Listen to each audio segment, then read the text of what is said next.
Welcome to my YouTube automotive channel. In today's video I'm sitting in a 2024 Chrysler Pacifica and I will show you which fuse to check in case your rear wiper is not working.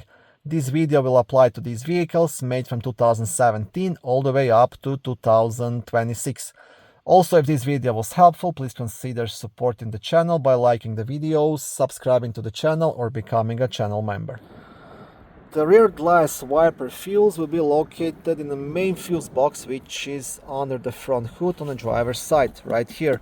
Now to remove the cover, you have two black tabs. You want to press them both at the same time and lift up.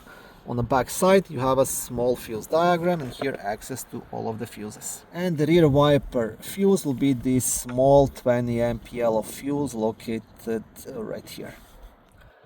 Now, in case this fuse is good, next step to check is actually the rear wiper switch, and then you want to go to the back of the vehicle, you want to check the wiring, you want to check the electrical connection at the rear wiper, and you want to test the rear wiper motor. You want to test if the power is coming to it. If it is, then it failed. If it's not, then most likely you have a wiring issue.